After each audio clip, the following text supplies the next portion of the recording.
Dictation start होगी 5 second बाद। Yes, गरीबी और अशिक्षा का विपरीत प्रभाव क्या हो सकता है, झारखंड में मानव तस्करी इसका उदाहरण है। पैसे की कमी के कारण परिवार को खिलाने पिलाने, आगे बढ़ाने में परेशानी के कारण कई बार ऐसा फैसला ले लिया जाता है जो मुश्किल खड़ी कर देता है। कई बार 100 जनों को इसका खामियाजा भुगतना पड़ता है। यहाँ बात उन बच्चों की हो रही है जिन्हें दलाल बहला फुसलाकर दूसरे राज्यों में ले जाते हैं और उनका शोषण करते हैं। ऐसे बच्चों के अभिभावकों की गरीबी और अशिक्षा का फ़ायदा उठाया जाता है। कुछ पैसे मिल जाने के लोभ में वो अपने बच्चों को एक तरह से सौदा ही कर देते हैं।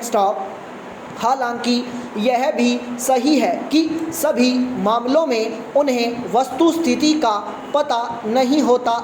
उनके बच्चों को काम मिल जाए, पैसे मिल जाएं, ठीक से पेट भर सकें, इसी संतोष का दलाल फ़ायदा उठा लेते हैं।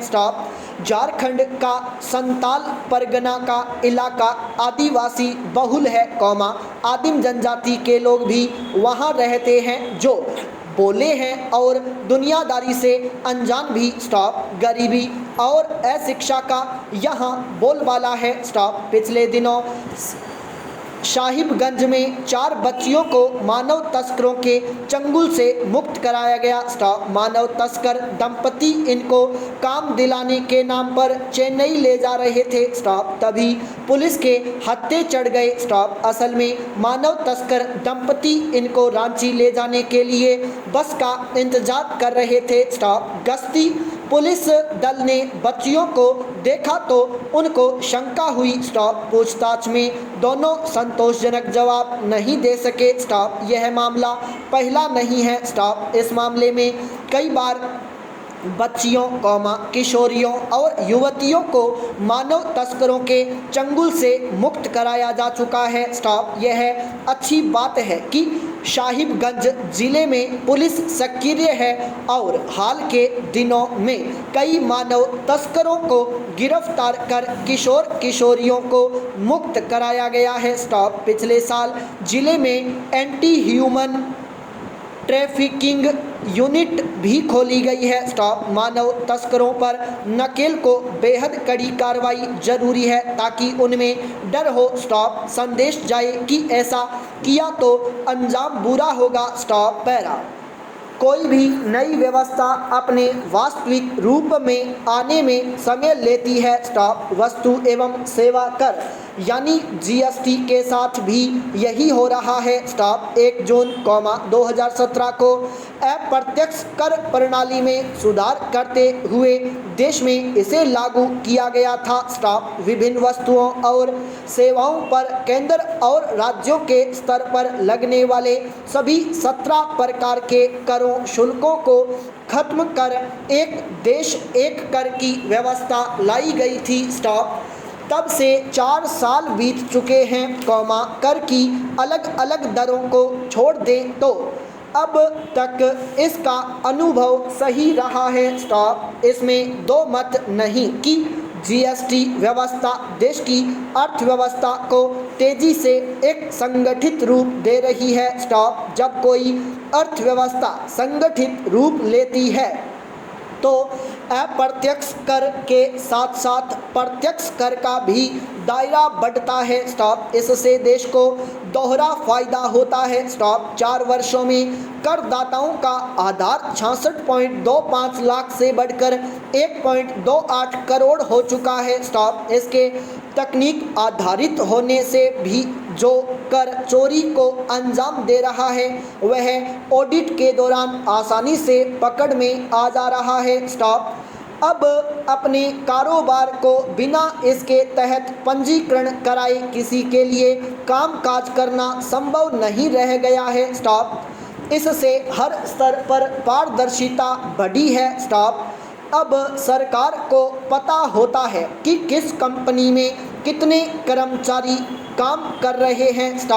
इससे कर्मचारियों को सरकार द्वारा निर्धारित भविष्य निधि सहित सभी जरूरी योजनाओं के लाभ मिल रहे हैं। स्टाफ पिछले 4 साल में 2 लाख से अधिक फर्जी कंपनियां अगर पकड़ में आई हैं तो वह इसी जीएसटी की देन है। स्टाफ जीएसटी का दायरा बढ़े और इसका फ़ायदा ज़्यादा से ज़्यादा लोगों को मिल सके, इसके लिए इसमें कई स्तरों पर सुधार की गुंजाइश अभी बनी हुई है। स्टॉप अभी जीएसटी के 5 स्लैब हैं। स्टॉप इससे इसकी संरचना थोड़ी जटिल बनी हुई है। स्टॉप इन्हें कम कर दो या 3 किया जाना चाहिए। स्टॉप जैसे 12 और 18% वाले स्लैब को मिलाकर एक तार्किक दर बनाई जा सकती है। स्टॉप इसके अलावा पेट्रोलियम,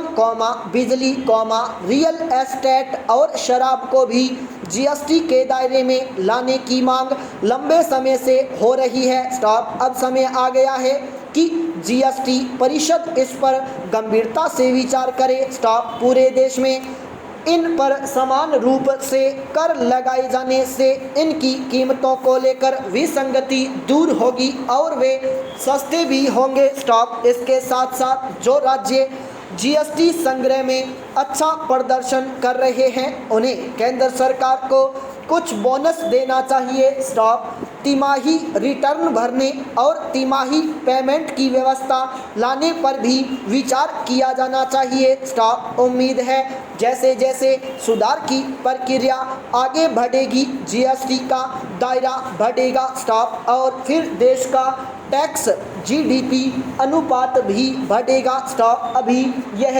अनुपात 9.9 है, जो ओईसीडी देशों के 34% से काफ़ी कम है। स्टॉप पैरा देवताओं का भव्य भवन आस्था और विश्वास के मजबूत खंभों पर ही टिका होता है। स्टॉप भाव की पवित्रता से इसे भवन में प्रवेश करने से न केवल मन का आस्था में संसार सुदृढ़ होता है, बल्कि मन में विश्वास का स्वर भी गहराता है। स्टॉप इस भवन परिसर में प्रवेश करते ही सांसारिक भौतिकता, संदेह, भ्रम, अनास्था और द्वेष के भाव स्वतः ही नष्ट हो जाते हैं। स्टॉप आस्था, भक्ति और सकारात्मकता के मार्ग में संदेह बहुत बड़ा अवरोध है। स्टॉप संदेह आस्था और विश्वास के दुर्ग को तहस नहस कर देता है। स्टॉप यह पारस्परिक मैत्री, प्रेम, उपलब्धि,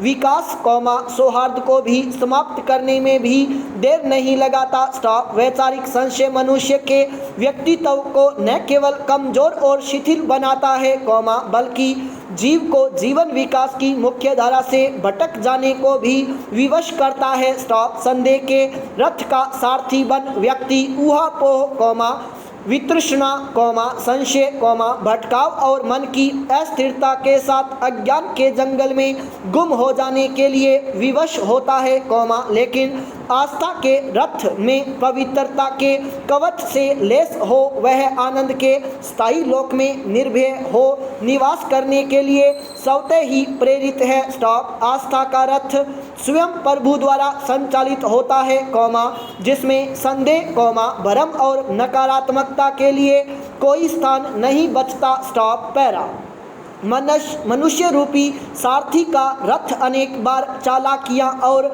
आसक्तियों के दलदल में धंसकर उसे कष्ट, पश्चाताप और पराजय का बोध कराता है, लेकिन प्रभु संचालित रथ मन और हृदय में शांति, आनंद और प्रेम की रचना कर जीवन को धन्य कर देती है। स्टॉप स्वयं को कर्ता और स्वामी भाव से किया गया कार्य अंततः पीड़ा देता है, जबकि प्रभु के नेतृत्व में स्वतः संपन्न हो रहे कार्य सभी को आनंदित करते हैं। स्टॉप अतः पवित्र भाव से प्रभु भक्ति एवं आस्था के रथ में बैठकर आनंद के स्थायी लोक की सदस्यता ग्रहण करे, क्योंकि प्रदर्शन तो नश्वर और छलावा मात्र है, दर्शन का संसार ही आनंद देने वाला है। संपूर्ण विराम।